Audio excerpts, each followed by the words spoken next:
So it is 6:03 on March 21st, 2016, and we're going to call the school committee meeting to order. At 6:03. Yep.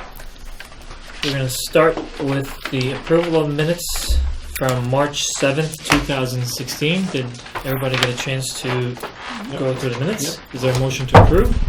So moved. Is there a second? I'll second that. Okay.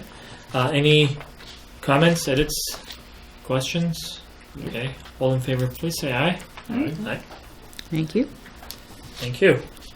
Next, we have visitors' comments. I don't see any visitors, unfortunately, so we'll go to our next section, which is our recommendations and reports from our superintendent. Just to give you an update, on March 1st we had a full day professional development day, which the basis of the work was really just to keep plugging away at curriculum stuff, as well as looking at common assessments. We are a little bit behind where we need to be in terms of district determined measures for the educator evaluation system, so we're trying to get ourselves up to speed. We did ask for an extension on that, but we need to be moving forward on that. So different people did different things. The science folks did a review of the work that they've been doing on the new framework and making sure that it is a Granby friendly document, and hopefully they will finish that off on April 1st. It's a half day so that we can bring a curriculum forward to you for approval. And then, like I say, a lot of the other disciplines are working on common assessments. Phys Ed, I think, is pretty much done with their curriculum. Art and music, we're putting the final touches on their things. And so now it's a case of getting those DDMs up to speed. We've established a Google Drive for curriculum work. So library media and technology have been working on district determined measures or common assessments that they can use to measure student growth. And so we've established some folders on the Google Drive where a set of protocols, the instrument that they're going to use to measure student progress, and then how they're going to score that will all get stored. So there's a place to access it for every discipline moving forward. So that's kind of where we are. Different people are in different stages of the work, so we're trying to do things that match what they need to get done.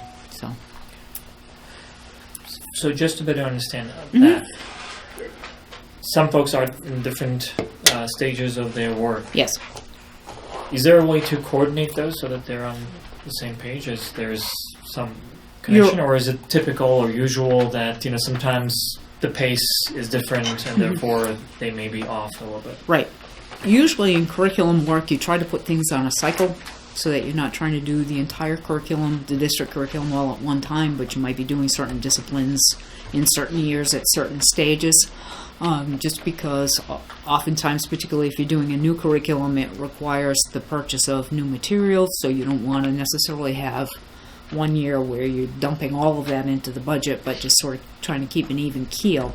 So, that's very typical of curriculum work, that it happens in this kind of nature. So. And the main reason why I'm asking, and this might be completely unrelated, in my head it is, but I may be talking about two different things. When we started talking about curriculum a few years ago,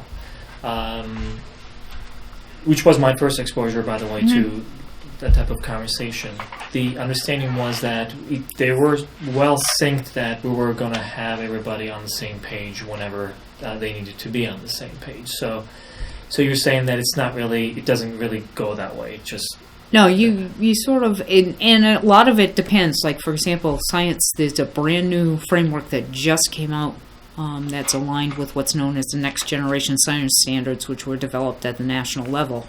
So Massachusetts has adopted its own framework responsive to that. And knowing that in 2017 there's going to be a new MCAS, whatever that is, the RFP has gone out for vendors to submit proposals for that test. We're under the assumption that the science test will be redone to match the new curriculum framework. So it's prudent that they get this done this year so that they can begin to implement it, because if kids are going to be assessed on the framework based on the new standards, then they need to be in place for Granby, and people need to start implementing things. So that's why we're kind of hot on the trail to get that done. So when you say we're behind, everybody else is behind too then, right? Because it's a new thing for everybody. Right, but in terms of the educator evaluation system requires, as part of the measure of any educator, requires that we measure teachers and principals and even the superintendent's impact on student growth, how students grow over time. And there's supposed to be 2 assessment measures that are given to every student in grades where there's MCAS or PARC or whatever the state assessment is. That's one of them automatically, and then there has to be a second one that's chosen or developed by teachers. In the untested content areas or the untested grade levels, they actually have to come up with 2 different kinds of assessments that measure student growth. That was supposed to all be in place by this year, but because we were a little behind in terms of curriculum work and whatever else, those have not been fully implemented as of yet. So we're working on that. And the lens I like to look at it through is DDMs, as they're known shorthand, is a compliance exercise. The state expects that we have student growth, that we measure that in 2 different ways, and that every educator gets assigned an impact rating based on those 2 measures. But for me, it's, what did I teach my student? What do I want my students to learn? Did they learn it? And how do I know? Those are the 3 big questions that you want any assessment to answer, regardless of the compliance exercise for the state. So I'm trying to help teachers to look at that through that lens of what goes into making a good, high-quality common assessment. And usually it's you figure out what it is you want to do, whether it's a paper and pencil test or it's some performance-based assessment, what that instrument's going to be, some protocols around how you're going to administer it so that you administer it with some fidelity so that your numbers mean something in the grand scheme of things, and then how you're going to score that assessment. So for me, it's a broader question than this high, you've either had a low, middle, or high impact on student growth, but that's the master we have to obey at the state level. So that's, where we're coming from in terms of trying to, help teachers to understand what do I want my students to know, how do I know they learned it, and how do I measure that? Is a little bit broader conversation, but that broader conversation also addresses what the state expects us to be able to do. So that's where we're at with that. Thank you. Just going back to the curriculum, this is before your time, but we were involved, the staff was involved, and I know especially the English language arts, because we approved a curriculum in June, I don't remember what year, right, that tied into the new program they chose. And then the same thing with math. So we were sitting here under the impression that both of those 2 main curriculums were aligned and clear, but then we now hear it differently. So I guess that's why that becomes an issue, I guess, for us. Well, the biggest thing is that you can put a document down, but once you begin to implement the curriculum, then you need to see how effective it is. And one of the things that we've been noticing in some of our data is that there are some skill gaps that are coming out, particularly in the MCAS, for example, in the area of mathematics. What we're finding is that the new standards are going back to when I was in school, when dinosaurs roamed the earth, and you memorized your math facts. And we got away from that. The new math standards get us back to that, and what the secondary level teachers are finding is that kids are not coming with what we call automaticity. In other words, being able to regurgitate those math facts quickly. So when you get to more complex operations, you're not worried about what 4 times 3 is in your head. That's just kind of an automatic and you're on to something else. So what those groups did in November was try to identify what were some priority standards based on what we were noticing about what students were able to know and to do and what the expectations were for teaching. So in mathematics, that was one of the areas that was highlighted, was this being able to memorize math facts and to be able to have that automaticity around them. So it was, where in the curriculum should that be happening, at what grade levels, and what do teachers need to be doing to make sure that students have mastered those, so that as they move through the grades, if in fact the standards say they memorize something in 3rd or 4th grade, a 5th or 6th grade teacher or a middle school math teacher can expect that that has happened. And so that's what we're finding now, is that as we're transitioning in and looking at mathematics a little bit differently, that not all of those things are being addressed as they should be. So this was an opportunity for them to say, we really need to make sure that those prerequisite skills are happening, and how are we going to go about doing that?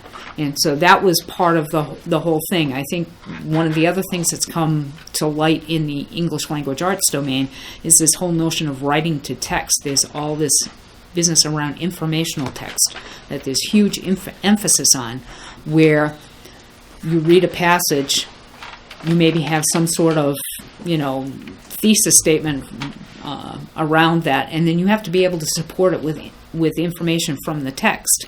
And so that kids are being able to make some sort of statement, justify it, or show evidence from a text about it, and then come up with a conclusion around that. That's relatively new in this iteration of the English language arts framework. So we're all discovering that that's something we need to pay more attention to. So it's one thing to put it to paper. It's another thing to say, what's different about how we implement it in the classroom, and how do we do that work? So that was a lot of what they were doing in November, and I think some of what some of the common assessments will take a look at the DDMs moving forward.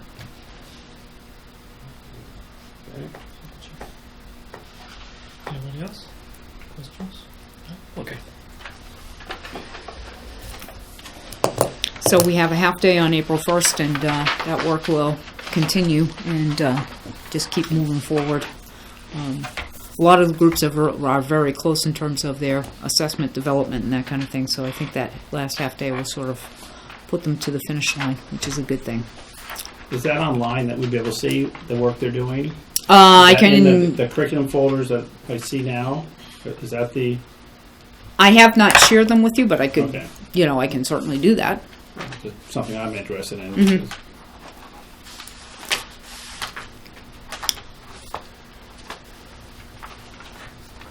Okay. All right.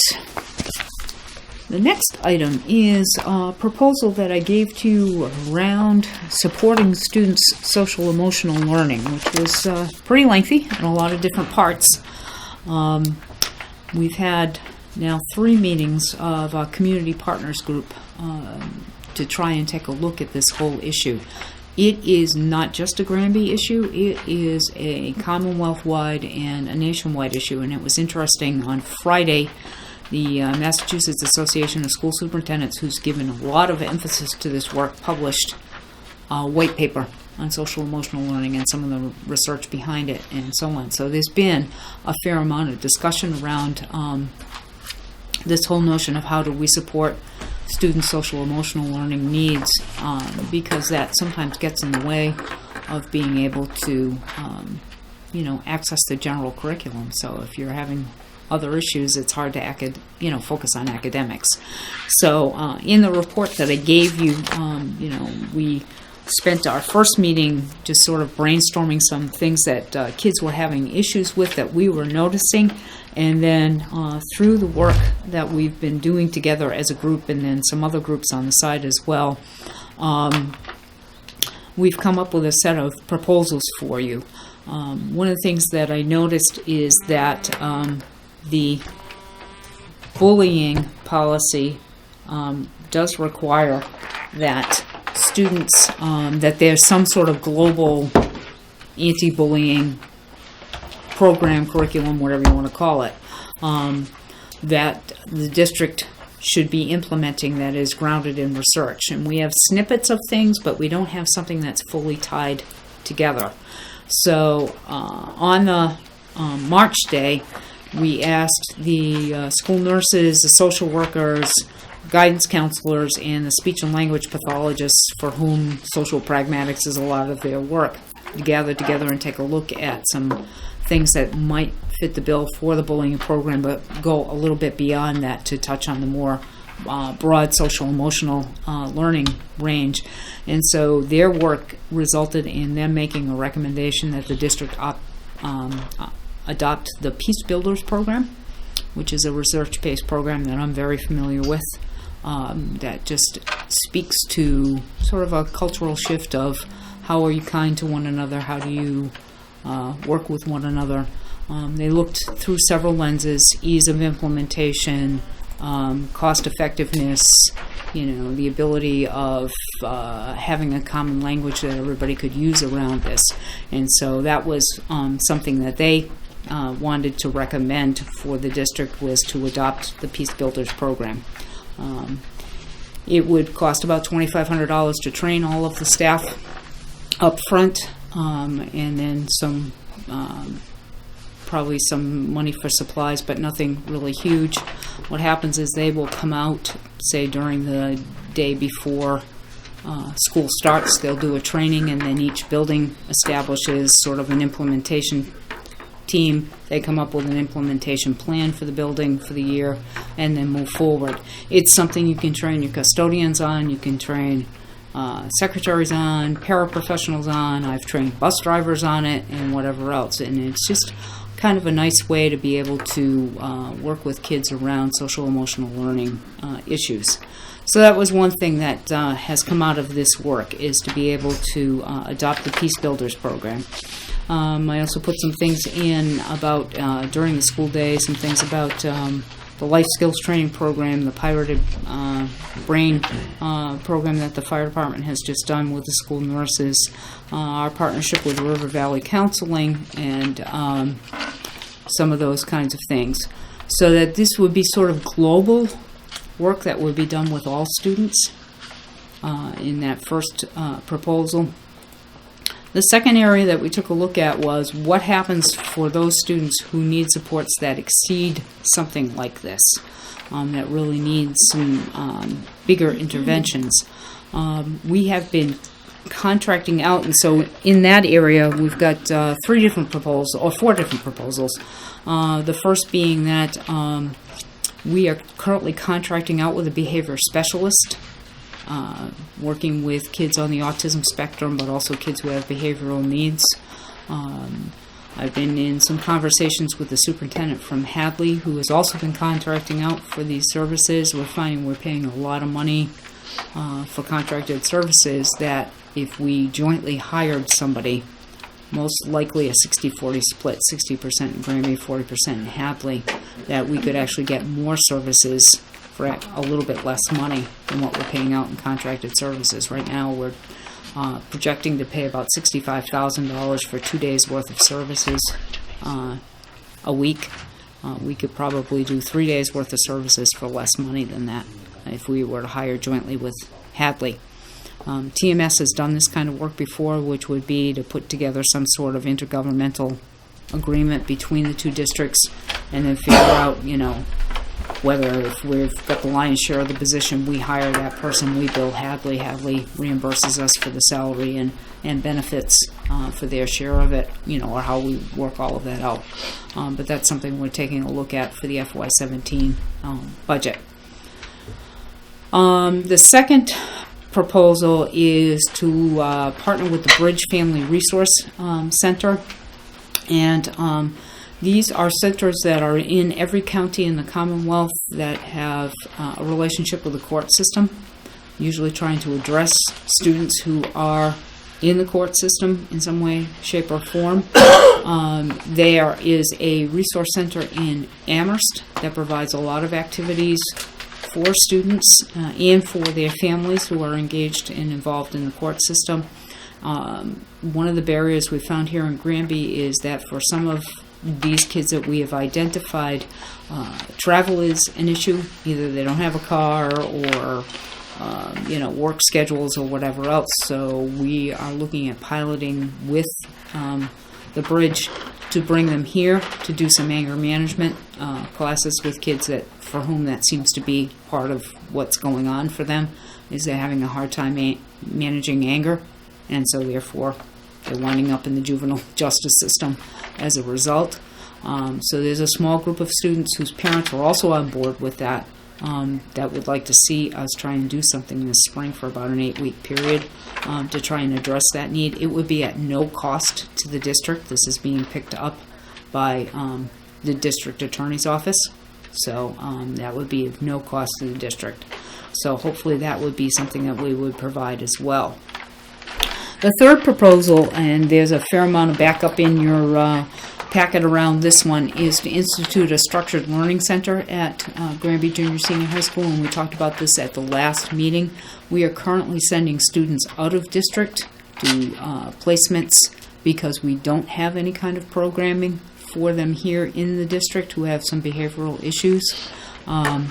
So this program would basically be funded by way of not sending students out. Right now we have money in the budget for tuitions for students that could be turned into funding for this program. Actually 5 students. The group is school-based services.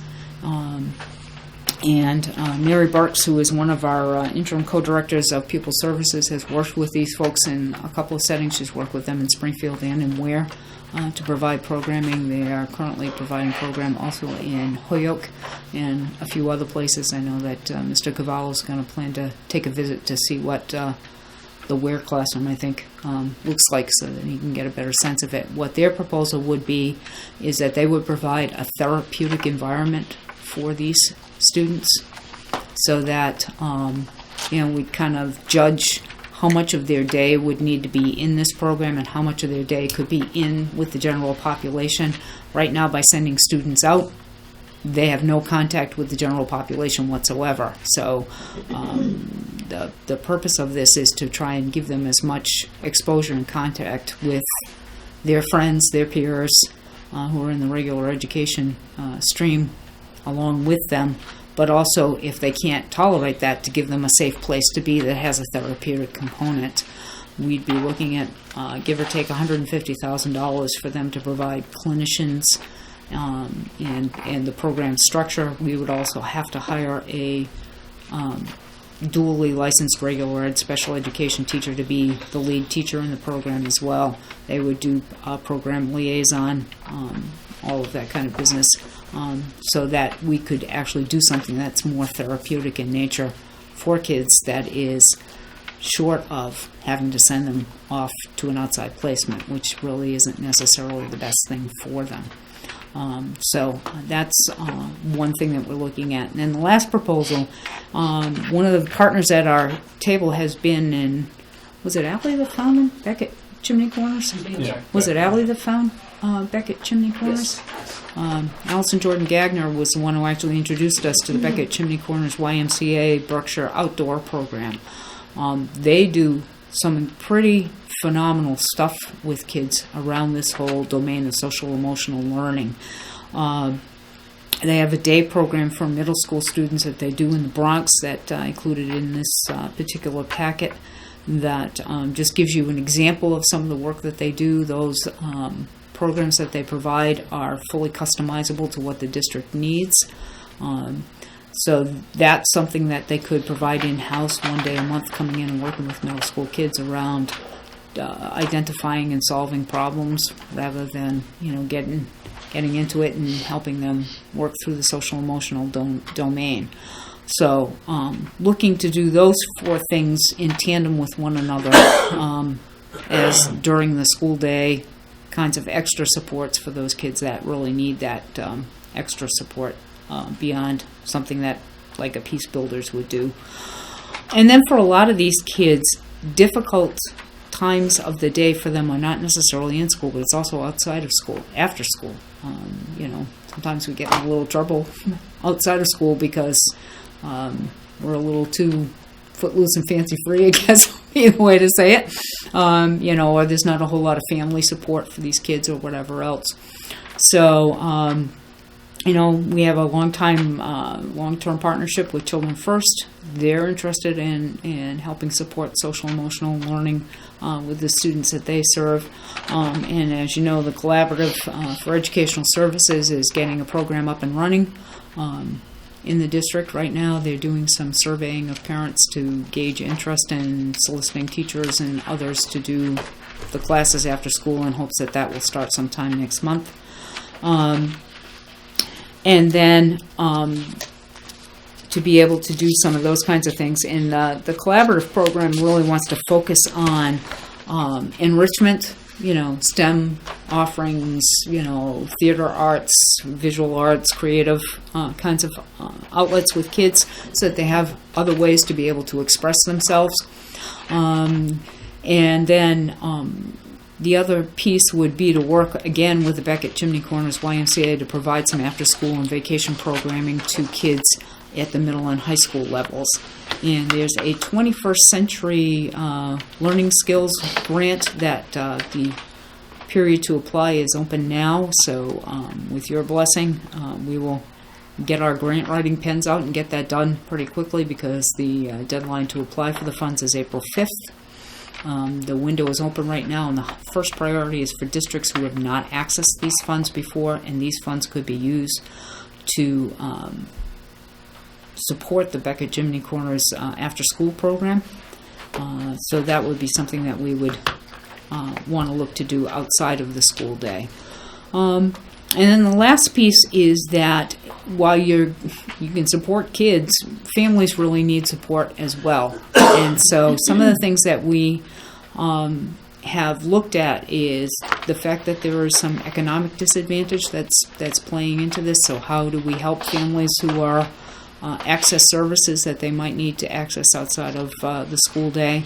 The Collaborative also does early childhood programs and not real well advertised in town, and I don't think they're real well attended either. So we're trying to talk to them about how could we get some of these programs for parents of preschoolers better advertised.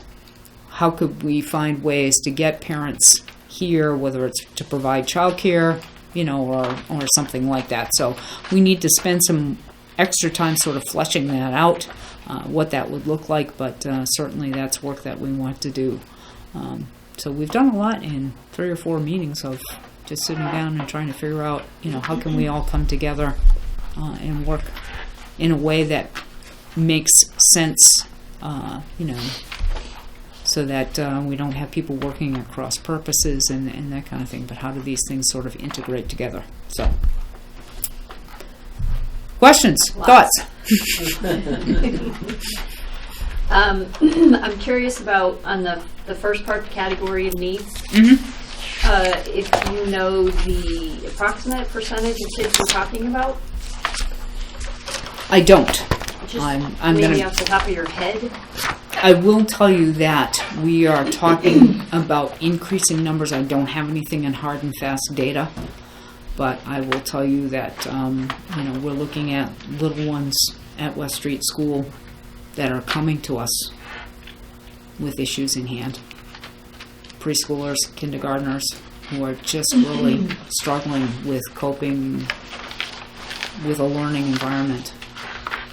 So the reason I'm asking is because I'm first of all, I'm thrilled with all of this work. This has been really helpful, and I do think it's really important that we do some kind of pre and post testing, because even though a lot of these programs are research based, we need to know if they're working for us. Right. And the only way to do that is if we're generating data. Well, part of the data, and we'd have to think about what kinds of data we want to collect at the elementary level, but part of the data, I think, come from that PNAS survey that we do in collaboration with the Collaborative as well, that Karen presented to you last spring about at-risk behaviors. It's one of the reasons why we did the Pirated Brain program at the 8th grade level, because we saw a big change in risky behaviors between 8th grade, not so much. 10th grade, yeah. Yeah, but that's older kids. I think it's important also to Right. really tap into the preschoolers, like you're saying, and I also really appreciated the early childhood staff training. I think that's critical, because if we can, you know, if we can intervene at the preschool level, Right. you know, we'll have a much better shot at making changes. Right. And anecdotally, I mean, parents are struggling of little ones, you know, just simple things like boundary setting and all of that kind of stuff. Those seem to be skills that are difficult for families to be able to do. You know, some of the things that people attributed that to as we brainstormed was just some general anxiety among families. And I also think that, you know, sometimes parents want to be friends with their children instead of parents. And so, you know, trying to get that message across, you know, I think is important.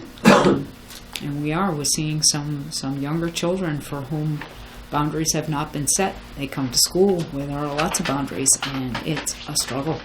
It's a struggle.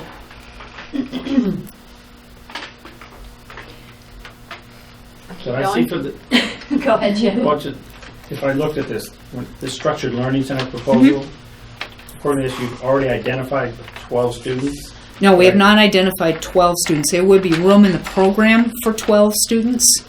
I know that the middle school and high school are looking at students. We know of 4 students we could bring back from outside placements immediately to be in that program.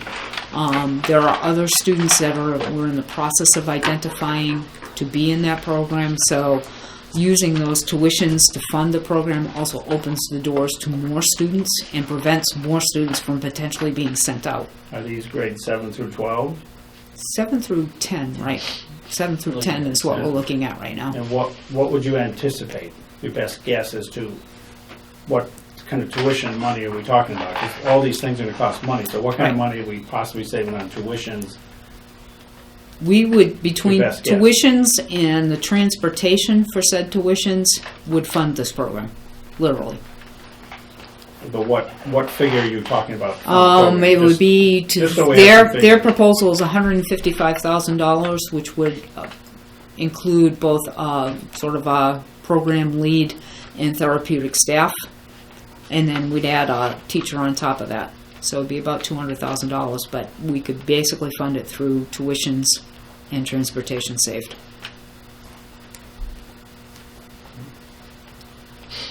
And potentially be able to reach more kids as well. And this program is specifically for children, social, emotional. It's not necessarily for autistic children, children with severe learning disabilities, or is that kind of one program to serve many purposes? We're really looking more at kids who need a therapeutic environment. I mean, there's a huge therapeutic component embedded in this program in terms of collaborative and proactive solutions to behavioral issues. It could involve potentially autistic kids on a part-time basis. Again, not all of these kids would be in this program all day long. The goal would be to have them as much as they are able to tolerate in with their regular education peers, which right now if you send a kid out, that does not happen. So this is part of a continuum of services that we should be providing anyway. So I think it makes sense. Will there be some kids who may, despite this, still need an outside placement at some point? Probably, but in as much as we can possibly do a therapeutic component, and they've had great success. They do these in urban areas like Springfield and Holyoke. They've been in Ware for I want to say maybe 5 or 6 years now. So they've done them in small districts as well, and they're sprinkled out throughout the state, having good success with kids. And we'll be talking these kind of things for next school year? Yes. All of this, if possible? Yep. I'm curious how the restorative practices are going at the high school. The reflection room is busy. The proposed structure of the learning center will really take a lot of the burden off and really allow for the Reflection Center to be what we intended it to be. Whereas right now, we're having to deal with a lot of discipline issues through the Reflection Center, where hopefully if we have a classroom where students are not able to cope with their behaviors, so to speak, instead of sending them to the Reflection Center time and time again, maybe this social or the structured learning center would be a place during the school day where they could go get their academics, stay on task, get the therapeutic support they need, as opposed to being sent down to the Reflection Center where we're trying to do circles and where we're trying to, do a lot, with the traffic that it's currently facing. I think that was our concern, was that it was going to turn into this kind of detention, this in-school suspension detention room. And I thought the way the program was designed was to have the student, with a staff member, a social worker, hopefully, reflect on their behavior, choosing alternatives, and then sending the person back to class to make amends, do what they needed to do, and and we're doing that. It's just that we're doing that on top of triaging a lot of other stuff that's making its way into the Reflection Center, including internal suspensions, that are coming, and a lot of other discipline things that have come up this year. It's been a very, very busy year in that regard. Something that we didn't really anticipate with the, like I said, with the number of incidences, and you get my letters daily. What we're doing. Right. So, we're towing the line in terms of discipline in the school, Right. thinking that we're running a tight ship. At the same time, it is creating a lot of, traffic in that classroom. Yeah. It seems to me that there might be a population somewhere in the middle that is not getting any one of these services, any one of the attention. So the way I thought of social emotional learning, I thought it was something holistic that was going to address the entire school community, all the students. The way I'm reading this, it seems to be catering towards those students that might have more severe issues. So That particular part of the proposal, what we're looking at is sort of this Peace Builders program to sort of be that overarching envelope. I did go on that website and spend some time on there and looked at, they did say it's research driven, but I couldn't get any research. I couldn't read any specific studies or anything like that. Just what they promoted. There are some, and I'd have to go find them, but But overall, I like the philosophy of the Peace Builders program, and it would take buy-in from everybody. Right, Because exactly. it's a whole philosophical change in how the schools are run. right, and it has a common language. Exactly. Another district that I've worked in, not far from here, that uses Peace Builders. I mean, the middle school kids embraced that whole thing about give up put downs. When that program first rolled out, you'd hear kids in the cafeteria, that's a put down, you need to give that up. I mean, the kids would police each other on some of this stuff. There are praise notes that you can use, and it's teaching everybody, custodians, bus drivers, everybody, on how to interact with kids in a different kind of a way. So I got to go back to this restorative practices. If we're seeing more volume in, what is the room called? The reflection room? Is that what it's called? Reflection Center. Reflection Center. If we're seeing, because you're implementing policies more, being stricter, are you seeing improvements in the classrooms? Or is it just becoming this revolving door? Because I worked in a school for a long time, and that's exactly what it was, and that was exactly my concern. Yeah, and to be honest, because the difference between that and the structured learning center is the structured learning center is going to have a full-time therapeutic component to it. You go to the restorative center, yeah, they're meeting with a social worker and they're doing whatever else. But if they're not being wrapped around with that therapeutic component once they leave the reflection center, and that's what they really need, then it's not enough. And that's what we're finding is that I think you see the reflection center as being one tier of the process, that for some kids this does work. You make mistakes, this is not connected, so judgment is not all that great. So yeah, the Reflection Center can be a place where you can learn to make better decisions and make amends.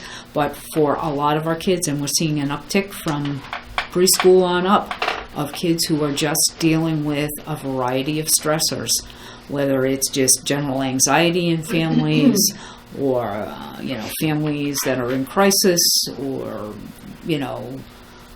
there's a whole host of things that kids are dealing with, that So- families are dealing with. The other thinking is, I know River Valley is coming in here only one day a week, meeting with 6 students. River Valley is filled with 60, 70, 80 therapists. Do we need to have more? The problem with River Valley is it has to be charged back to insurance. And so, therefore, if you have parents who have high deductibles in their plans or high copays or whatever else, oftentimes they don't want to partake because of the out-of-pocket costs for them. So even though it's a bill back to insurance, insurance doesn't cover everything. So that's a difficult barrier to overcome. Most plans, a lot of plans have copays. So have we identified, are there a high number of those students that could be seen that aren't being seen because of these insurance issues? Off the top of my head, I don't know the answer to that, but again, Belchertown had a similar kind of thing with, a different organization, and that was a huge issue, was getting parents to access it with the health insurance. So I think you will have parents who are families who are not of a lot of means, who are not going to access the services because of the out-of-pocket costs. So again, by using a structured learning center as the next tier up, Yeah. I also wonder if more families knew about this intervention, because I don't think this is widely publicized. And I just wonder if more families knew about it, because a lot of the other constraints are with work schedules, getting kids to therapy appointments, finding a child therapist Finding a child who has Right. after school hours and evening hours is almost impossible. Yeah. So But I think one of the largest issues is access. The Yeah. waiting periods are 3, 4, 5, 6 months. We can create some sort of bridge for families to access therapies. Yeah. That would be huge. And that would be also part of the structured learning center, part of the contract price would be for them to have access to a vehicle, so that if a child needed to go to an outside therapist and there was a transportation issue, there would be a vehicle available to that program and to those kids or to their families. Even trying to get parents into school and that kind of thing. They've really found that that's been a helpful piece to them, is to have access to a vehicle, to be able, you have a kid with attendance issues. They'll hop in the car, go get the kid, bring the kid to school. Or, you do have an outside therapist appointment, and the only time you can go is at 11:30. Well, okay, let's get you to the appointment, because we know you really need that if you're going to access the general curriculum, and we'll drop you off, pick you up, whatever it is that has to happen to make those things work. So that's part of what school-based services will provide as well. So, I think these programs are off the top, they look like they would be really helpful and effective, and I think it's a great piece that is underutilized. 2 thoughts. One of them being, we need to know if they work. And the only way that I'm going to feel comfortable is before we implement the programs, is if there is something, driven by statistics or data, so that we can measure as we're going along. And number 2, there's got to be some costs in here that we're not. Well, again, we're not. The Beckett Chimney Corners stuff, we would be looking to grants to fund. I also got a notification today, and again, it's a short turnaround time, but there's a grant that's also a federal grant from the juvenile justice system that's available for school safety stuff that would fit some of this stuff as well. Back at Chimney Corners also has a person who's a director of development on staff who's willing to work with us on seeking out grant funds and helping us write grants to be able to fund some of this work as well. I would just hate for us to implement programs and then have to cut them. I don't see that happening with the Structured Learning Center because I think, again, we're going to, bring kids back who are now outplaced because we have no other choice. We had a student move in, a few months ago that we knew we were not going to be able, we would set the student up for failure. So the student wound up in an outplacement. Do you want to outplace kids by default, or do you want to have something here and have a continuum of services? So you've got something like Peace Builders that's an overall cultural thing for the district. You've got things like River Valley, which we can certainly explore expanding that, or the Bridge Center that can do some specific programming for specific needs, and then have this Structured Learning Center that has a therapeutic component on top of it for kids. And I think that's how we tried to look at this, was that this would be a whole sort of continuum, and then not only just in school, but what do we do for kids after school and during vacation breaks? Because oftentimes, just before a school vacation comes, it's when a lot of these kids get really shaky because they're not sure what it's going to be like for a week or 10 weeks in the summer or whatever else. And it's a tough time for a lot of these kids, and we see the behaviors amp up here at school. Is there any way that we could know, again, this category of needs, how many kids were I just feel like I need to wrap my head around. I can certainly go back to the last round of the PNAS survey to pull at some of this stuff. I mean, I would think that the principals would know. Right. Yep. In their own school. I'm not looking for exact numbers. I'm just looking for some give or kind take. of round percentage of district-wide. I think it's important to know. And it also gives us more information for the budget and for our argument.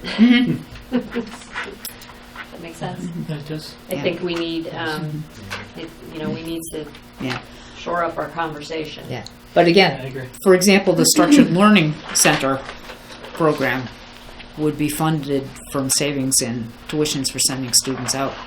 And to be honest with you, you're up for a coordinated program review from the DESE next year. And you don't have a good continuum of services, and I think that you're going to get cited for that. I really do. Because this is the expectation, is that you have a continuum of services. You don't go from the regular population to an outplacement with nothing in between. It needs to be something in the middle that you're looking at. Well, I think that's the hope for us long term anyway. Yeah, and I mean it's the right thing to do. It's the right thing to do for kids. You send a kid to, Mount Tom Academy or Tri-County or one of those programs. They're in with a whole bunch of other behavior disordered kids and no regular population around them. So it's traumatizing too to Yeah. a kid to take them out of their community Right. school and it's not. so you're just adding to so you're adding to the trauma that they're already Exactly. dealing with. So if we can service them in house and keep them closer to their friends, have them engage with their peers as much as they are able to do, and yet have this safety net for them with a structured learning center that has a therapeutic component. If it's time for you to do your English work and you're just not in that place right then, at that moment in time, there's somebody right there who can help you navigate through that so that you can get back to the academic work. It's not a case of then going down to the reflection center or getting yourself in trouble and violating school rules, so therefore you're in a different place and you're not accessing anything. You're at least getting some therapeutic supports in the classroom to help you get back on track. Are those students, just, again, question, let's talk these 4 students who are up somewhere now. Doesn't it become maybe a legal issue where maybe they're doing okay where they are, and I, the parent might say, no, I don't want them to come back here. They're very, very successful, and I might not want to bring them back. Or if they do come back, are they expected to be in this classroom all day, or are they going to be in a regular classroom? And Well, I how's think- that going to work between? Well, I I know that thi- was an issue we had in terms of how does, if I'm the person in there and someone else keep running back and forth about what do I do with this kid in English now? What's their English work? What's their math work now? How's that going to bridge? I know it sounds like it happened, but sometimes those things are not as easy as you think they are. Well, that's So those why are they just- that's why they have a program lead assigned to the program that doesn't necessarily have responsibility for the students to do that legwork, so that the teacher is not trying to find all that stuff out, but that the program lead is trying to get that whole thing taken care of. And it's designed to be a flexible environment. It's not designed to be a rigid environment, so you are forevermore here the full day or whatever else. And having staff that can potentially go with you if you're trying to get yourself back into your regular English class, or whatever class it is that we're trying to get you back into, that you've got somebody that could go as a support when you're trying to make this transition back into the regular domain. But then at the same time, if you're struggling, you've got a place to go that can be helpful to you in a therapeutic kind of a way, and it's instant. It's here. You don't have to wait for an outside counselor to come or an outside program to come and meet your needs. It lives here. And again, out of ignorance, those general students who are somewhere else, say, let's talk these 4. I mean, once they go to where they are, do they never get back here? Is the door ever open for them to say, you're now ready to come back here so we can save that money just by, because they're now back enrolled in our school? Yep. Does that happen? Absolutely. I mean, there are times when we have students who will be put in a hospitalized placement, Providence Hospital or somewhere else like that, because there's been some sort of meltdown, and they'll go for 10, 14, 30 days, and then the facility says, it's time for you to head back into the world, and then we wind up scrambling sometimes at the last minute because they don't always necessarily come with a plan in hand, but then we have to do a transition plan to bring them back into the general population. Or we'll have students who are having anxiety issues who feel like they can't be in school right now, who are getting home hospital tutoring, for example, because they're having some anxiety issues. So how do we get those kids back in? Is there a way that this structured learning center can help with some of that as well? We're seeing more and more kids with a lot of anxiety stuff. We're seeing more and more families going through a lot of anxiety. I think that's why you're seeing an uptick in the use of opioids and all of that kind of stuff. People are using anything at their disposal to try and cope with this stuff. But we still risk the fact that we think we're going to save on some of these tuitions, but then if this doesn't meet their needs, they're going to have to go somewhere else anyway. So we risk thinking we're saving, but it might not save what we think. Unless we're really having people- knowing the students we're talking about here, I don't see that. We literally sent them out because we had nothing for them here. If we had had something for them here, they wouldn't have gone out in the first place. So I think that's the sad part of this, is that absent programming, we have no choice but to send them out. So, we can continue. Obviously, this is a very important subject. I have a few thoughts. One is that you just mentioned that there's an increase in the number of students who have anxiety issues and all that stuff. When I think of it that way, it seems that a good chunk of what's included in these programs is really reactive. We see a symptom and we're trying to address the symptom as opposed to really understanding some of the root causes and take care of the root causes. And some of those anxieties potentially are related to what's in the schools as well, whether it's the tests or the classes or the social connections and relationships. I don't know how these programs really address that type of issue. That's where I think we have this side of the spectrum that we can address well, because we have all these research-based approaches to those. But whatever's in the middle, and I would venture to guess that the biggest increase is somewhere in that middle part of it. I don't know how we're doing that. And the other stuff is, you also mentioned, and I think everybody alluded to it, a good part of these problems come from the homes that we don't have any connection with. And the last item here, number 4, is related to getting families and collaborating and helping. But also, there's a note there that says it's very difficult to do that. So now that middle part that may be related to some of the social emotional issues related to the school, plus the families. Again, it seems to me that we're going to be addressing those students that we already know about, because they're already at this end of the spectrum, and they really need our support in a more urgent way. But I don't know how we're going to address this in a holistic way. I don't know. And one last note, Deanna already mentioned it. It would really help all of us, since this is our first year with the reflection room, the restorative program.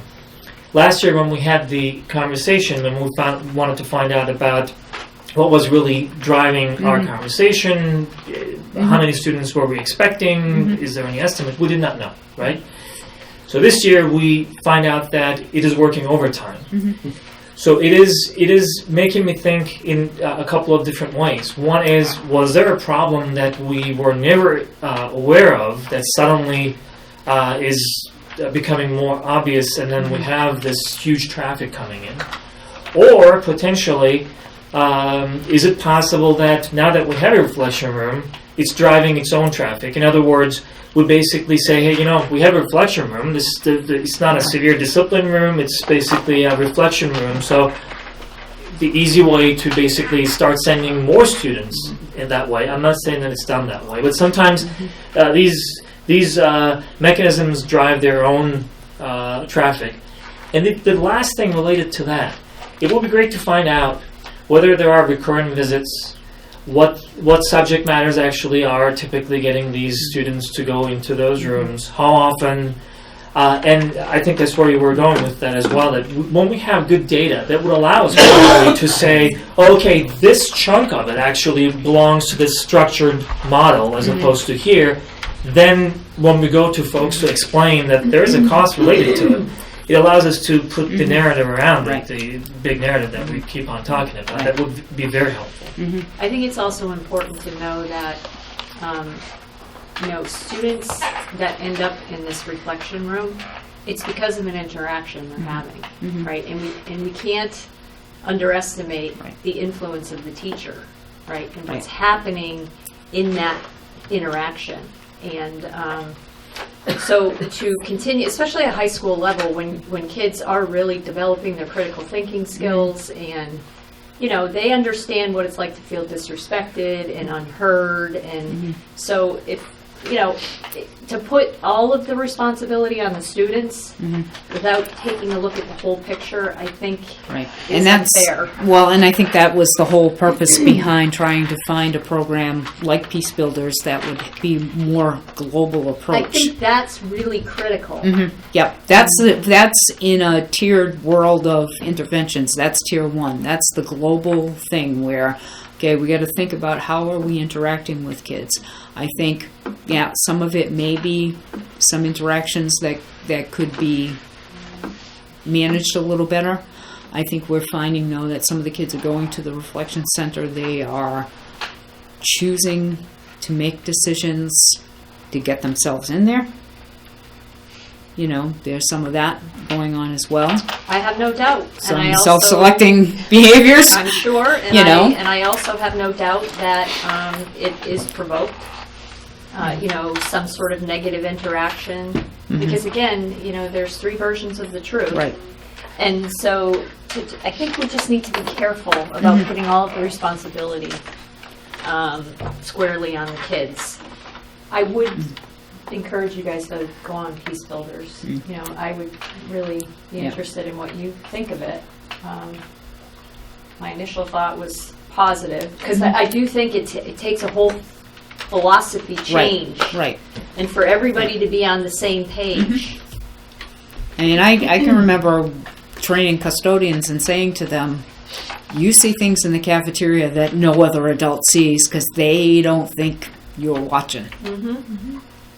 You can intervene just as well. Talking to bus drivers about the fact that they are the first face a kid sees on the school day, and they are the last face that a kid sees. And how do you interact with kids, and how can you be positive with kids? Because, again, I have seen kids whose days have been set off because of a bad interaction with a bus driver. So training bus drivers on how to, forge positive relationships with their kids, and it doesn't help you to scream at the kids, which, and I understand, you could not pay me enough money to drive a bus. No, thank you. 60 some odd kids behind you and trying to watch the traffic and whatever else, no thanks. Still, I think some of them just, and as a matter of fact, when I did the bus driver training, I did it for all the first student, including whoever were the Granby drivers at the time, and just trying to teach them how to interact positively with kids and how to set the tone for the student's day, and to say, you really play, as a bus driver, a critical role in how this all happens. And I don't think they don't think of themselves in that way. But getting them to understand it, getting paraprofessionals, not just teachers, but paras, secretaries, custodians, nurses, everybody, to understand that everybody plays a role in how kids see themselves. And sometimes if a child's not having his or her needs met in a social emotional kind of way, it's going to come out somewhere. And Exactly how it comes out. And if it's not, if it's not being met at home, it may come out here. And so how do we help them deal with it? How do we teach them how to be resilient if things are not the way that they or we would like it to be? How do we teach them some skills around resiliency, And we put a lot of the responsibility again on the parents, but it's important to note that kids are spending 6.5 hours a day here. Right. That's a big chunk of time times 5. Right. So we do have a responsibility, and we do influence behavior. Yep. Exactly. But I hear oftentimes, it's the parents, and we're all in this together here. Right. And, And it's so a how lot do we of time. Right. And how do we figure those things out? How do we get to parents who might not necessarily come to school because school wasn't a happy place for them either? Does it take going to subsidized housing in your jeans with a box of Joe and some donuts or whatever, and being able to say, look, we're all on the same page here. We're not enemies with each other. How do we work together? How can we help you? How can you help us? There's actually a local principal who does that in a bigger area, and it's worked really well. He actually just takes the time and goes and sits down with parents who refuse to come in for whatever reason. Yep. And it's done a lot for the town. So. Yeah. So we have to think differently about how we interact, and we're always expecting parents to come in, but for a lot of parents, school was not a good place as a child, so there's a whole lot of baggage around that, or they see that they're at a disadvantage with the professional educators, and so how do we break down some of those barriers? And there's also work schedules, because many parents, my husband works 15 hours a day, so if he were the one left to try to come into school for our kid, we'd be in trouble. So I think that I think that's happening a lot more, where parents are both working 2 jobs and doing whatever they can to survive, and the last thing they want to do is to go talk to somebody at a school. So how do we help them? Right. And whether or not it's a case of needing access to a food pantry or needing access to clothing or fuel assistance or whatever else, where are local resources that we can help them tap into, to take some of that off the plate. And on the flip side of that, and you have to address the other side of the spectrum, where we have kids who are living in $500,000-$600,000 homes, and those homes are not necessarily happier. I was just going to say Right. that. This is also, you know, we have to be careful. This is not only a socioeconomic Right. Nothing problem. to do Right. with, income. This is more of a universal problem. I'm Yep. seeing it in my own office, Yeah. all you know, Yeah. on a daily basis. Yeah. And there's Absolutely. some amazingly resourceful, effective single parents in our community Yeah. who Yeah. would put a lot of people to shame in that regard. So we just want to Yeah. point that out. So this was a great topic. I would suggest that we revisit it. This is going to Okay. be important. I agree that this will take everybody's input, everybody's effort. So thank you for bringing it, and thank you for everything that's been done. Is there any action that we need to take since there were proposals in here? Again, I think probably the two biggest things would be the Structured Learning Center. I think that's huge. If we're going to get this off the ground, we need to do that sooner rather than later. Okay. And I think the other thing would be the Peace Builders thing, so that we've got the more global approach and can, again, I get that ball rolling. And if we could get some sort of number on the identified needs piece, I would be most appreciative. Okay. Appreciative. So if you don't mind, between today and our next meeting, if you can just give us our homework and then say, prepare on this one, we're going to need some input from you, whether it's a vote or whatever Yeah. it might be. I would Then say, we can do that next time. I would say the Peace Builders and the Structured Learning Center would be the two Okay. big pieces, because obviously the Peace Builders is going to address the more global problem, which will transcend any socioeconomic whatever. It's how we all deal with each other and how we should treat each other. And I don't think kids have a lot of good role models around that right now, And you said, politically or any other way. and you said Peace Builders was not going to cost us? It will cost about $2,500 $2,500, to train staff, and then there are some materials that are purchased, but it's not a lot of money. You said 2,500 per 40? So it's Yes. gonna be more, we have more than 40. We're talking every teacher, right? Right. At all So, schools? it might be like around $5,000 Okay. to do an initial training. So we know. Great. But Thank you. that could also be, again, I know, for example, Belchertown, obviously, they've hired new teachers since Peace Builders was put in. We may be able to get some of them to come and charge them some seats, and so get some money back for that. The whole purpose of their training, too, is to sort of do a train the trainer, so that we've got built-in people that can help folks Yeah. work through things as well. So, Great. Thank you. alrighty. Next, Mr. Donahue, you're up. So you have the results of operations through February 15th, last Tuesday, and March 15th, March 15th, I'm sorry. okay.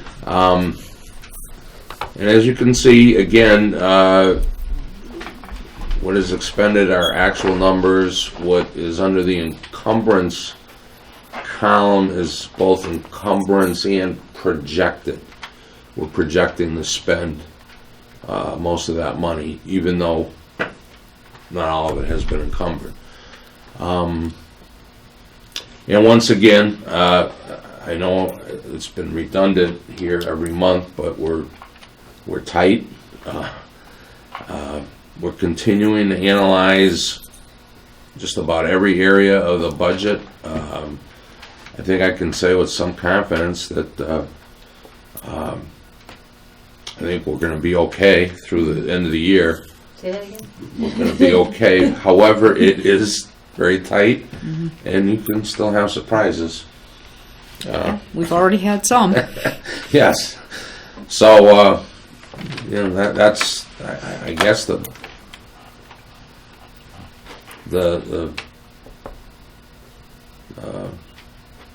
that's the report.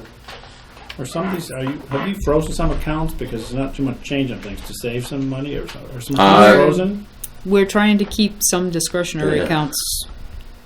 Like supplies, right? Yep. Seems like Yep. we're holding on Yep. to that one. Yep.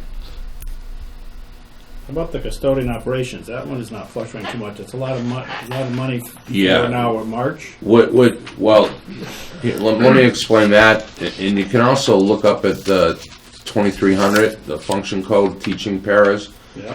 You see percentage-wise in all the columns, we're at 60, 62, 65% expended. And then you see teaching paras at 45, and you see custodian operations at 33.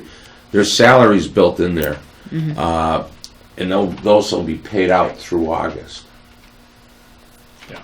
All right, so that's the reason you see that much money left in those accounts. In custodians and operations, there's also the heating of the buildings and the electricity under that function code.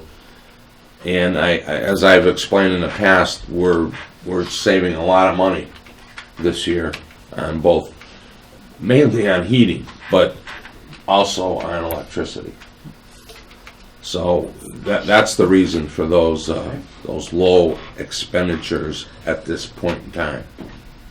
On the other side, the 2,800 for psychologists and ETL. Here, at least, it says that we are 84% expended. Yep. So what does that mean? We had a school psychologist that resigned. We have not been able to fill the position. I'm probably going to put it back in the paper because we're just having a very difficult time trying to fill that position. So right now we're doing psychological testing as a contracted service, and so that's why. And that's what's driving this? Yeah. So we're going to try and go back out again in the next couple of weeks, knowing that Where's people. that being outsourced to? James Levine and Associates, most of it. So we're going to go back out probably somewhere around the April vacation, knowing that people will be finishing graduate programs, and hopefully we can generate some more interest around that. It's still up online, but I think we'll need to refresh the posting and probably put something in the paper and reach out to some colleges and universities to see if there's somebody who's about to finish a degree who would like to come and work for Granby. Is this a common issue, finding a school psychologist, or is it specific to us? I would say it's not uncommon. It tends to be one of the more difficult positions to fill. And this happened mid-year, so that didn't make it any easier. But as we get closer to people finishing up grad school, we may be able to find somebody who's interested. So, Are we feeling comfortable with the transportation line? Oh, yeah. Regular transportation? Yes. Okay, even though it's about 70%. Yeah, no, that's contracted, Okay. so. All right. And the last question is related to the maintenance line. Yeah. Looks like we're about 96% expended. Right. That means we're not expecting to do anything until. Therein lies the surprises. I'm leaving. We fix everything. Again, we've had a lot of issues here this year, and I guess the best thing to say is look at operations and maintenance all as one, and what we're expending in maintenance, we're going to be funding probably through electricity and heating. yeah. Yeah, we had to replace the fire panel in this building to the tune of about $10,000 because the elevator wouldn't pass inspection until we did that. Just little things like that that seem to keep popping up. Keeping you busy, huh, John? Yep. Air pumps that we're now finding the DEP is not happy with, so some of those are being replaced and dealt with. 52 years old. Yep. Have we been billed for the superintendent search? Not that I've seen. He maybe forgot us. Maybe. He won't watch this. Oh, crap. That'll show up on, June 29th or something. That's filed away? Yes. Okay. Actually, we had that small conversation, but Oh. yeah. So you talk him into it, huh? I didn't know about that. I did have a question, I wanted to follow up on the SOP-RIGHT and see where we were at there. As soon as we can get the dust to settle on the FY17 budget, then I think Archie and I are going to start working on the chart of accounts, so we can get that done. I know Chris put in a work order to the people who do the network for both the town and for us to get us a connection, because it's going to be hosted on the town server, so we need to be able to connect into that server. So that's something that he's initiated. And do we feel like things are moving appropriately at this point? Yep, Archie We've and I had met with him. yeah, Archie and I had a good meeting with him and just said, you know, the chart of accounts you're proposing didn't look. We had a screenshot from a demo that we had by SoftWrite. We came to an agreement with him about what that would look like. So, And how about that other issue with the tax, the shoring up the accounts from last year, and we weren't reporting. Refresh my memory. School here. lunch was one. The money that was Yeah, the town side, we submitted some numbers to the town that didn't get reported, and discrepancy the DOR came back to us. Discrepancy and- between the town ledger and Yeah. the school Yes. ledger. yeah, there was a school lunch deficit that, Mhm. and you had gotten a ruling about that, right? Yeah, that was covered and Yeah, one and done. one and done. Once it's covered through the deduction of free cash, the issue is done. But has the finance committee got involved, and I'm just curious, we haven't heard anything more, so. Well, they were involved because they viewed us as giving us another $500,000 out of free cash. Yeah, So they were holding that against us. right. But that's a past issue. I just want to make sure the situation is resolved, Mm-hmm. and that nobody's going to be coming back to us. Right. And take all of our money away. And all the surplus that And also, as far as SoftWrite and the chart of accounts goes, that make sure that the select board knows that you're communicating, because in select board meetings, that's not how it sounds. Oh, Well, I mean, we had a very good meeting with him. We just need to sit down and get the chart of accounts done. And right now we're in the throes of trying to Yeah. put together the FY17 budget. So, You might want to directly make sure that they're aware of that, so that maybe somebody from the select board needs to be copied in communication on needs to. emails or something. hmm Maybe I'm just Mark- saying, because I just watched all the select board meetings online, so just so that communication stays. Maybe just a complete. standard protocol, somebody from the select board is copied in, or all of them, I don't know. Okay, cool. Great. School choice. you have a revised memo in front of you, because we had some discussions today as Oh, a I group do? around that. Oh, okay.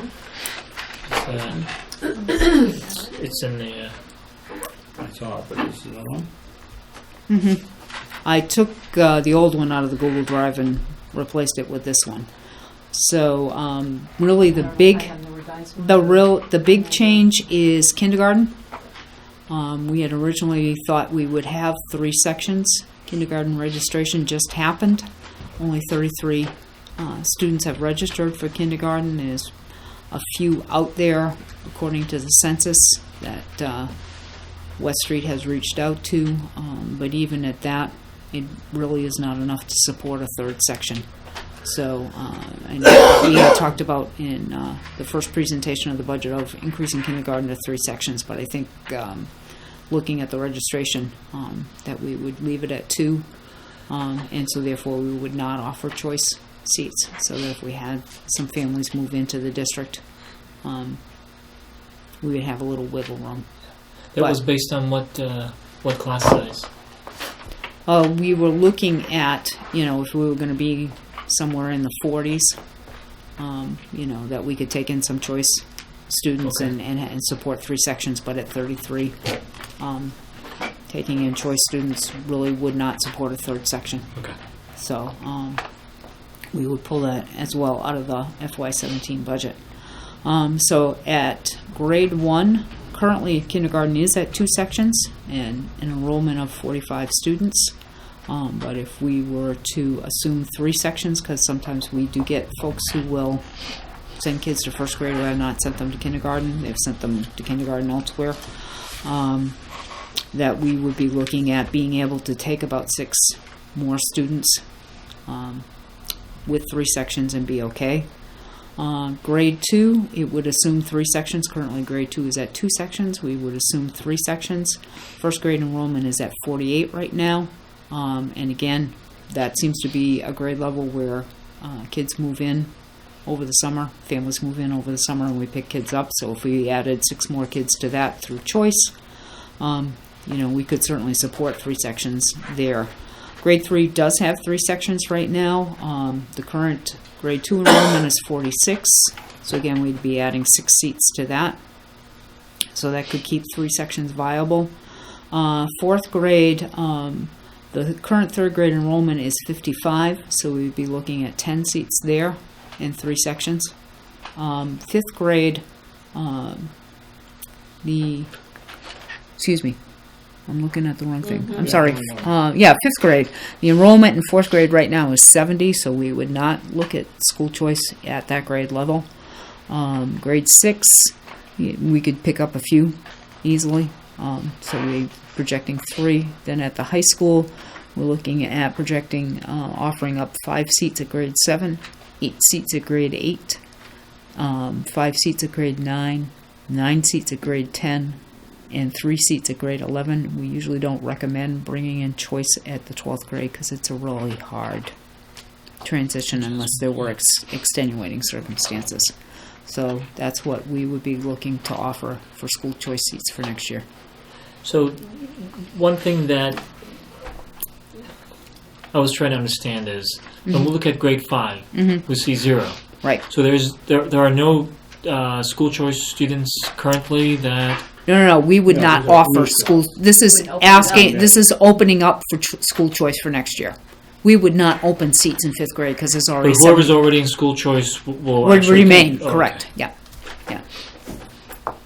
Where we have a very high likelihood of picking up students would be at the younger grades because with the new school coming on board, you may find families who want to get their kids in knowing that a new building's coming their way. Yep. One more quick question. Kindergarten, we're assuming 0. Right. Is there any research that shows that there is more traction if the students start coming in kindergarten, and therefore we might be actually missing on some opportunities here by not having any room at all? Kindergarten, in order for us to get our kindergarten grant, and it's also good practice, every classroom has a full-time para, so you're looking at the salary and benefits of a teacher and a full-time para. To go to 3 sections, you couldn't possibly bring in enough kids to support that kind of financial commitment. So that's why. Could we open it up a little bit to have, it looks like 2 sections are about 16 kids each. There are about 8 children that we did not hear from according to the census. So we're just leaving room. Right, so we're leaving room in case those 8 register at the last minute. I mean, again, they've reached out to those families, but I do know this past summer there were kindergarten children who were registering right up till the first day of school. So The 8 included in the 33, or No. in addition to? Okay, good. Yeah. So that's why we're leaving a little wiggle room there. Cool. Any questions? What are the chances that we will get, the total number here, slots are like 61. 1 through. What are the what are the chances of getting 61 kids? Because I know this is certainly not our budget, and some of the lower classrooms are based on trying to get some additional money to fund Right. classrooms that we don't The presently have. only place where that would happen would be at grade 2, where we're projecting adding a section, because there's only 2 sections of 2nd grade right now. There are 3 sections of 1st grade, so we would be looking at keeping that at 3. Would be adding a staff member, so those extra choice seats would help fund that. But that's the only place we're looking at potentially school choice funding, helping to fund a staff position. And you won't see that right out of the gate. You probably won't see that until halfway through next year. Even if you got half this many students, at $5,000 apiece. How many did we take in September of last year? How many new school choice Between students? 12 and 15. That's what it Only usually 12 to runs. 15? Yeah. Between 12 and 15. But I don't think in the past you have advertised seats by grade. You have just said, hi, come for school choice. Right. So got away if from people that. don't know, and by law, say for example, you're undersubscribed at grade 6, okay? So you take them all in, but you're oversubscribed at grade 2. If one of the students in grade 2 is a sibling of that 6th grader, that child automatically gets a preference Right. at a seat. Otherwise, you're putting your hand in the box and pulling out names by lottery. So, you know, sometimes when you can say we're offering seats at 2nd, 4th, 6th, 8th, you may have a family that says, oh, I know there's space for my whole family to come. It's really more difficult to do when you don't specify by grade level what the openings are. So you'll be specifying that? Yes, if you approve this tonight, that's what we would do. But if we don't get some of these numbers, we'll be looking at very low teacher-student ratios. About the only place you might be looking at it Well, we would could be be, looking at 15 in grade 1, 15 in grade 3. If Yeah, these but- numbers are firm, we don't get any school choice. but they won't be firm because we get kids who move in over the summer. In 2nd grade, there was a little bubble that came through. You know, we had reduced a section and then there was a bubble that came through. If we had had much more come through, we probably would have had to come back to you looking for a 3rd section. It's tight in there. I move to approve Yeah. the school choice proposal. Is there a second? I'll second. Any other discussion, comments? Okay. All in favor, please say aye. Aye. Aye. Thank you. Thank you.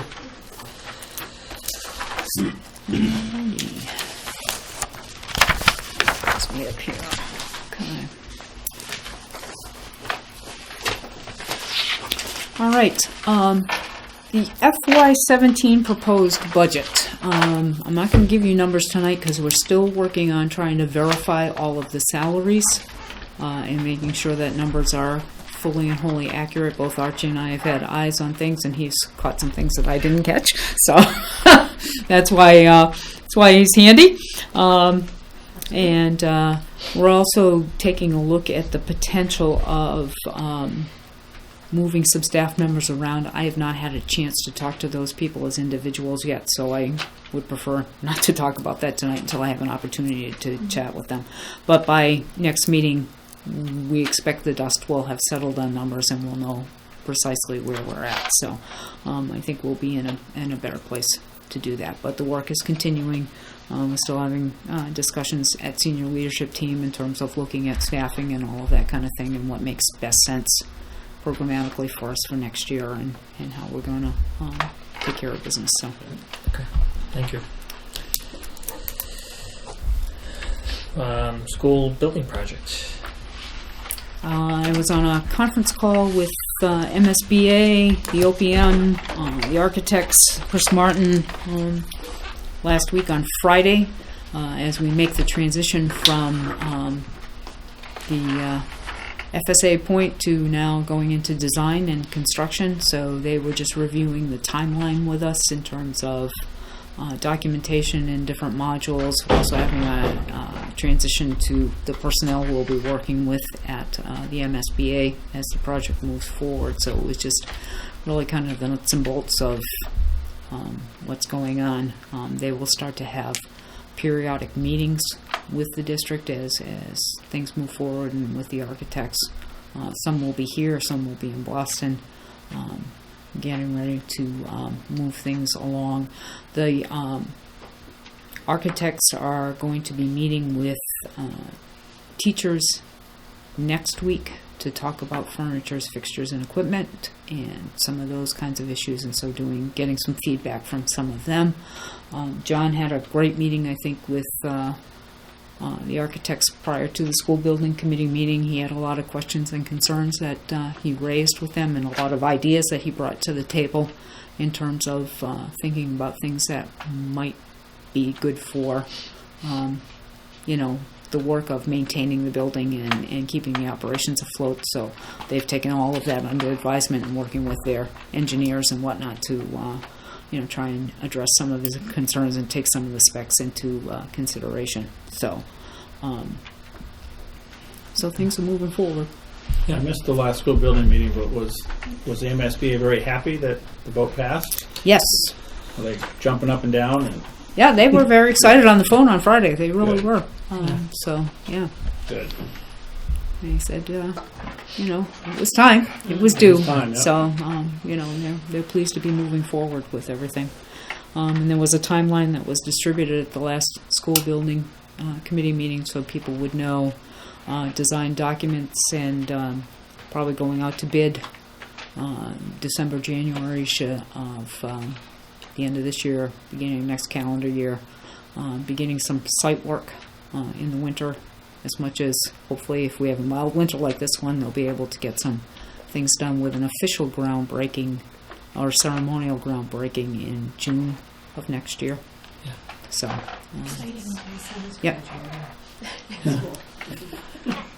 So, And it was good to see that there will be even more meetings now. exactly. So, It's very exciting. and then we also did a design subcommittee that's looking at, colors and finishes and all of that kind of stuff. So John and I get to go to more meetings together. Except for these will be during the day and not at night, right, John? So, but things are progressing along. So. Good. Good, thank you. Then we have an update on the after-school program. There have been 2 site coordinators that have been hired, one for West Street and one for East Meadow. I've been getting some correspondence from the one at East Meadow.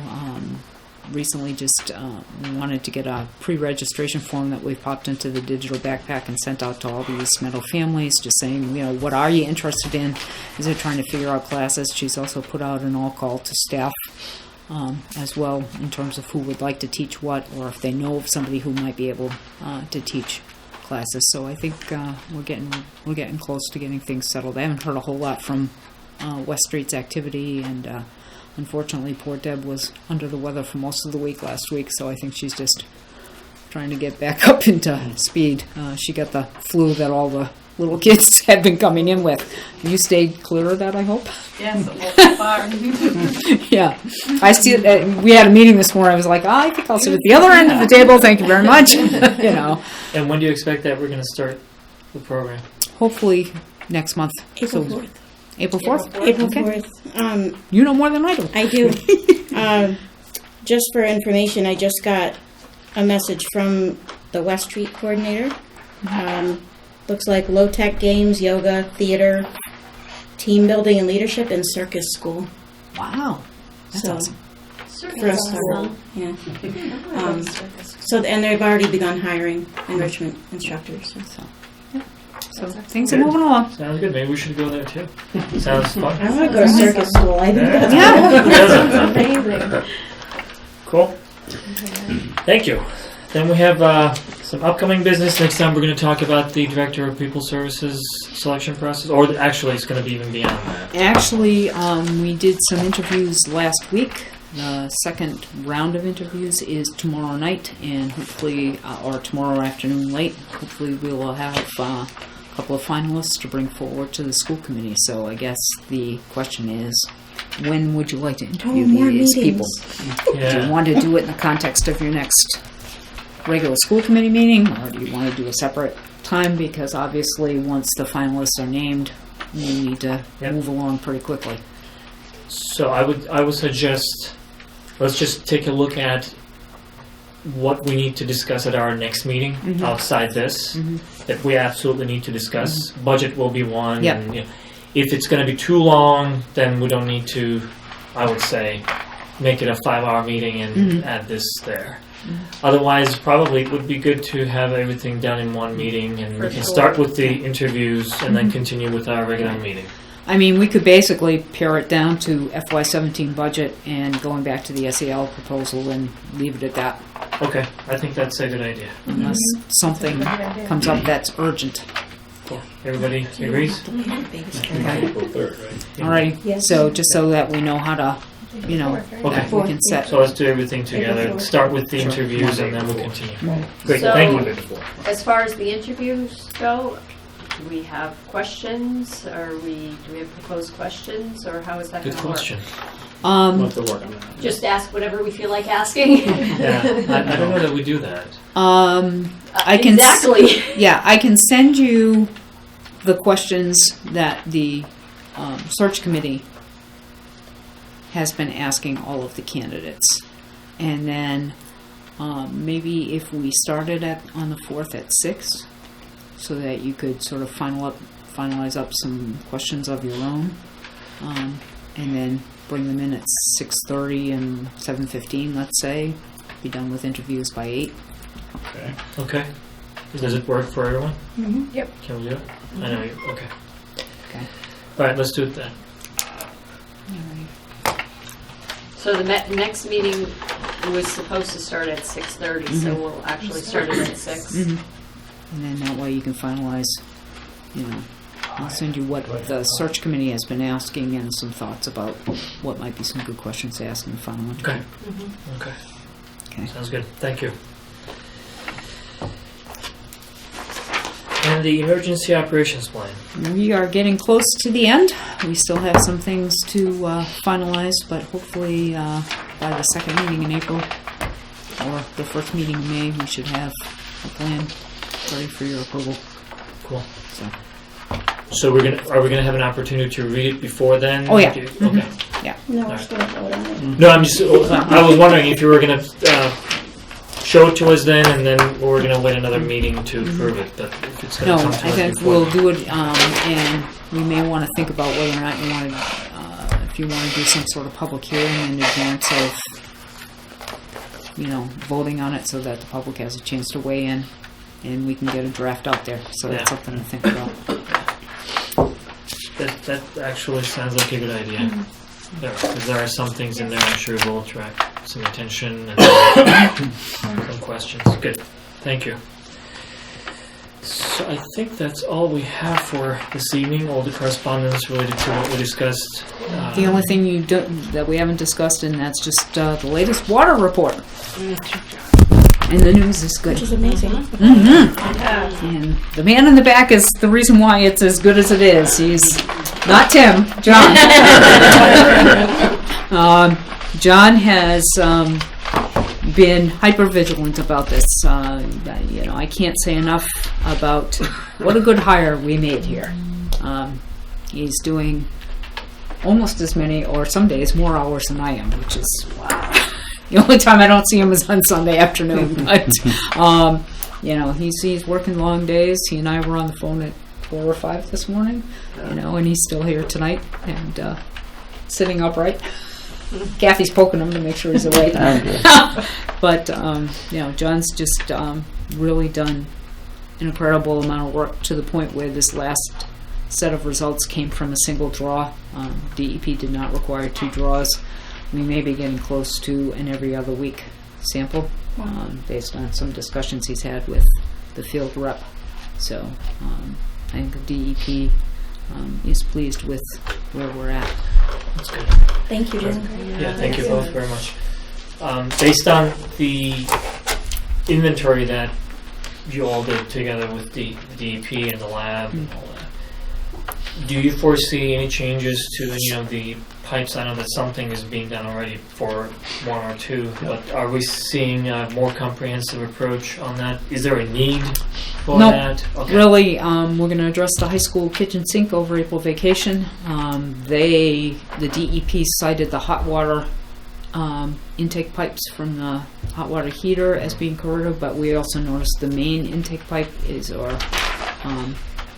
was also pretty corroded, so the whole thing's going to be done. Yeah. And get that straightened out and taken care of. And it's interesting, it's starting to bubble up in more places than just Granby. Yeah. Yeah. Yeah. I don't think it's a coincidence at all. Well, again, I think the whole Flint, Michigan thing has had the EPA say to the states, you need to be working on this. My husband was reading, because he reads a Portland Press Herald online because he came from Maine. There's a lot of districts in Maine that are dealing with whatever. Some little itty bitty district in York County, they had lead levels in some fixture that were at 600 and some odd parts per billion. I mean, that's lethal. So, yeah. I think that's probably the silver lining, that it created some awareness. We're all now not only aware of the problem related to the water, we now know where there were some breakdowns and how to take care of it, how to make sure that there's some safety valve in the process so that we don't find ourselves in the same situation. Yeah. So it's good lessons learned for everyone. Absolutely. Good. Thank you. Thank you both again. We have an executive session.